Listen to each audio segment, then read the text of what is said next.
तो दोस्तों, कहानी की शुरुआत में हम देखते हैं कि एक प्रेग्नेंट औरत एक ऐसे हरामी बच्चे को जन्म देती है जो जैसे ही उम्र के साथ बड़ा होता रहता है, इसके अंदर वैसे ही काम वासने वाली अजीब तरह की बीमारियां उत्पन्न होती रहती हैं। और जब ये पूरा बड़ा हो जाता है, मतलब 18 साल से ऊपर का हो जाता है, तो इसके अंदर एक ऐसी काम वासना वाली अजीब तरह की बीमारी उत्पन्न हो जाती है जिसका डॉक्टर के पास भी कोई इलाज नहीं होता। दरअसल होता यह है कि रात के जैसे ही 12 बजते हैं तो इस लोंडे का पप्पू ऑटोमेटिकली खड़ा हो जाता है।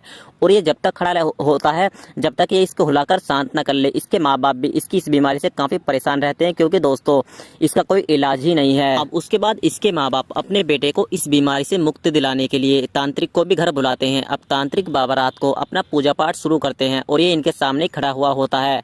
अब दोस्तों, जैसे रात को फिर से 12 बजते हैं तो इसका फिर से पप्पू खड़ा हो जाता है और तांत्रिक की विद्या भी फेल हो जाती है। और जैसे ये तांत्रिक बाबा इसके पप्पू को खड़ा हुआ देखता है तो ये भी घबरा जाता है और यहाँ से दुम दबा के भाग लेता है। और उसके बाद ये लौंडा अपने पप्पू को शांत करने के लिए फिर से एक खोपचे में आ जाता है और हिलाना शुरू कर देता है। तो यहाँ पर एक खूबसूरत और होट सी लड़की इस लौंडे को ये काम करता हुआ देख लेती है और इसको राजा कह के बुलाती है।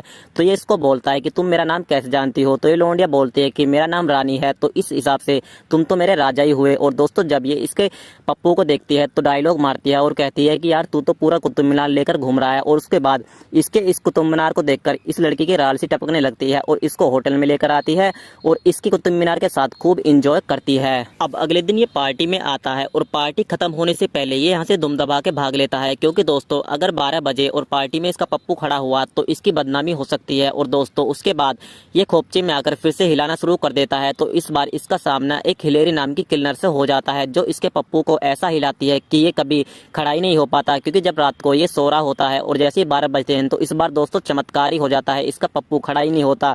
इस चीज को देखकर ये काफी खुश होता है और इसके माँ बाप भी काफी खुश होते हैं। फिर इसके माँ बाप इसकी शादी करने का डिसीजन ले लेते हैं और कहानी का एपिसोड 1 यहीं पर समाप्त हो जाता है।